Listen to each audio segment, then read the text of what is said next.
Hai teman-teman, kenalin nama aku Vela. Aku asli Indonesia dan sekarang aku lagi ada di Jepang nih. 2 hari lagi aku akan pulang ke Indonesia dan menceritakan semua perbuatanku ke kedua orang tuaku.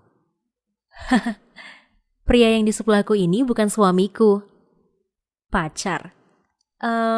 Bukanlah. Keluarga? Apalagi, juga bukan.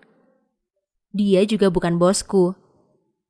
Nanti kalian akan tahu siapa sebenarnya pria yang ada di sebelahku ini. Tapi sebelum itu, dan sebelum aku menceritakan perbuatanku pada orang tuaku, aku akan menceritakannya ke kalian.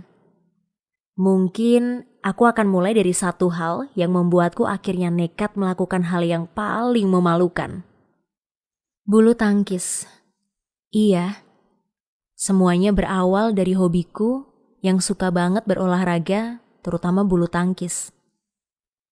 Dari kecil, ayah udah mengenalkanku dengan bulu tangkis. Beberapa kali juga aku selalu menang dalam perlombaan bulu tangkis. Tentunya ayah dan ibuku sangat bangga dengan prestasi yang aku miliki. Setiap kali aku memenangkan perlombaan, ayah dan ibuku selalu mengajakku makan di resto yang cukup mewah. Kata ayah sih, ini salah satu hadiah kecil buatku.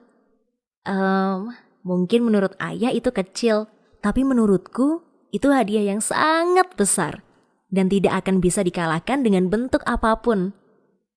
Iya, kebersamaan dalam keluarga menjadi nomor 1 bagiku.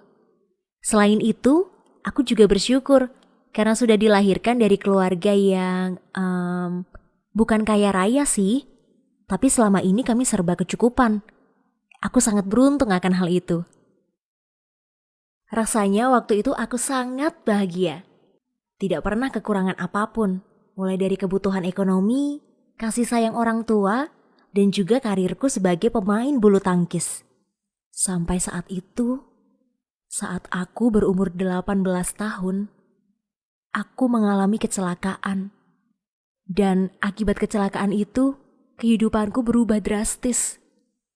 Saat itu, aku akan mengikuti perlombaan tingkat nasional. Karena terburu-buru, aku berlari kencang menyeberangi jalan hingga aku tidak sadar kalau ada bis yang melaju dengan sangat kencang. Dan akhirnya, aku tertabrak sampai aku tidak sadarkan diri. Setelah aku sadar, aku sudah terbaring lemas di rumah sakit. Bahkan kata orang tuaku, aku sempat mengalami koma selama 1 bulan. Saat itu aku mendapati tangan dan kakiku dipenuhi dengan perban. Ibuku menjelaskan kalau aku mengalami cedera yang sangat serius, sampai aku harus menjalani serangkaian operasi. Dan yang paling parah, aku sudah tidak bisa lagi bermain bulu tangkis karena cedera yang aku alami. Setelah beberapa bulan dirawat di rumah sakit, akhirnya aku diperbolehkan pulang. Tapi aku cukup syok saat ayah dan ibuku membawaku pulang ke rumah yang bisa dibilang cukup sederhana.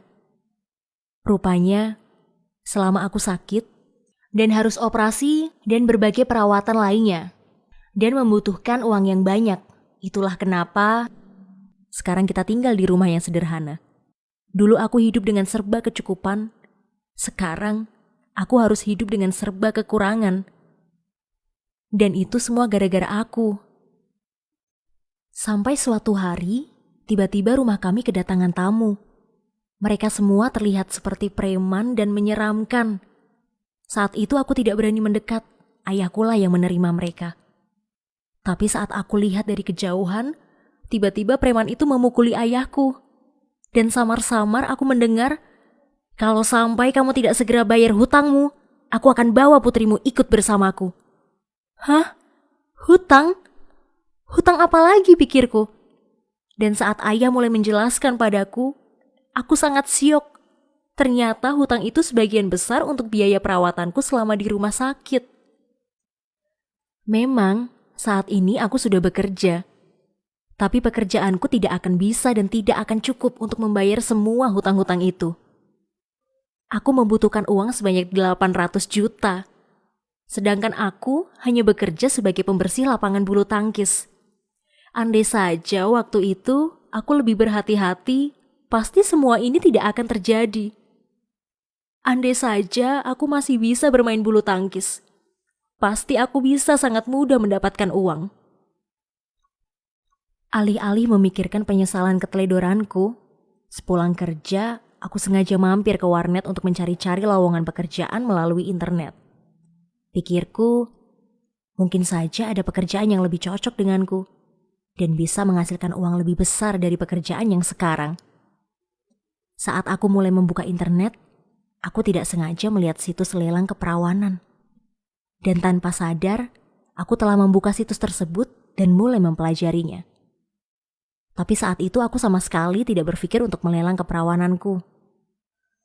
Sampai suatu hari, tiba-tiba ibuku jatuh sakit. Ibu harus dirawat di rumah sakit. Ayahku banting tulang mencari uang. Tapi tetap, biaya rumah sakit ibu semakin lama semakin membengkak. Belum lagi hutang piutang yang belum lunas. Aku tidak tega melihat ibuku terbaring di rumah sakit. Saat itu, aku melihat semua peralatan sudah tertancap pada tubuh ibuku. Bahkan, untuk bernafas saja ibuku memerlukan alat bantu. Kalau sampai kami tidak bisa membayar itu, tandanya alat bantu bernafasnya akan segera dilepas. Aku tidak bisa berbuat apa-apa. Bahkan, pekerjaanku pun tidak cukup membantunya. Saat itu, aku langsung memikirkan situs lelang keperawanan. Tanpa pikir panjang, aku langsung mendaftarkan diriku dan membandrol keperawananku seharga 1,7 miliar. Aku mengisi semua formulir termasuk sertifikat keperawanan. Diam-diam, aku meminta sertifikat itu ke dokter. Saat itu aku memakai alasan menikah untuk mendapatkan sertifikat perawan.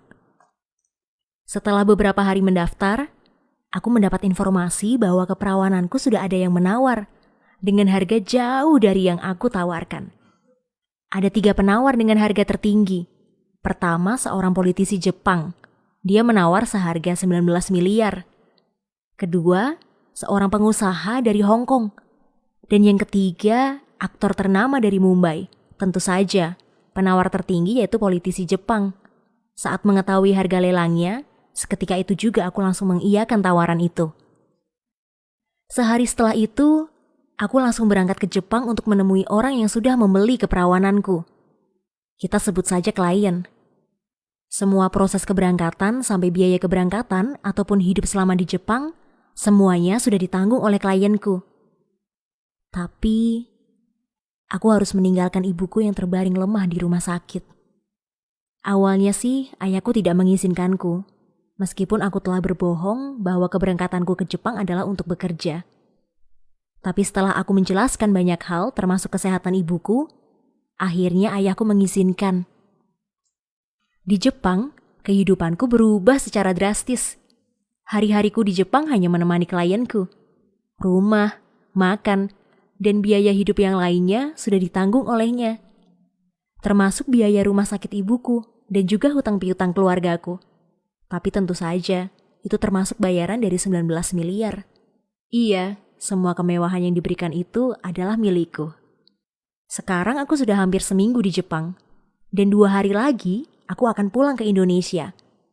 Aku juga sudah memberikan keperawananku pada klienku, dan aku juga sudah mendapatkan uangku.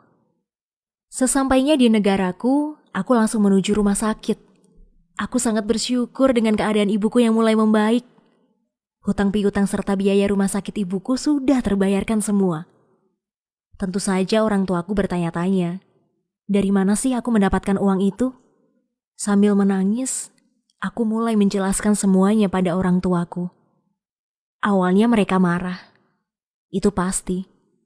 Bahkan sangat marah. Tapi melihat perjuanganku dan juga mendengar penjelasanku, akhirnya mereka menerimanya. Bahkan, mereka menangisi perbuatanku.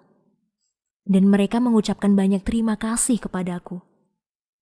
Ketika mereka menyalahkan dirinya sendiri, saat itu juga aku menjelaskan bahwa lebih baik aku memberikan keperawananku pada orang yang berani membayarku mahal daripada aku harus memberikan keperawananku pada pria secara gratis yang lalu meninggalkanku. Tapi tidak berhenti di situ, aku jadi bahan omongan para tetangga bahkan semua masyarakat yang ada di Indonesia. Bagaimana tidak? Berita bahwa aku melelang keperawananku sudah tersebar dengan luas. Tapi itu semua tidak menjadi halangan untuk meneruskan hidupku. Aku melakukan itu bukan karena mengejar gaya hidup. Aku melakukan itu hanya semata-mata untuk menolong keluargaku, untuk menolong ibuku. Jadi aku pun menggunakan uang itu dengan seksama. Perlahan, aku mulai membuka restoran ala Jepang. Awalnya sih aku usaha kecil-kecilan dengan tempat yang seadanya. Namun, semakin kesini, ternyata usahaku berkembang pesat. Dan sekarang aku sudah mempunyai 3 cabang restoran Jepang. Namaku Vela Mariska, umurku 21 tahun, dan aku sudah tidak perawan lagi. Terima kasih ya udah dengerin ceritaku. Jangan lupa subscribe dan nyalakan loncengnya.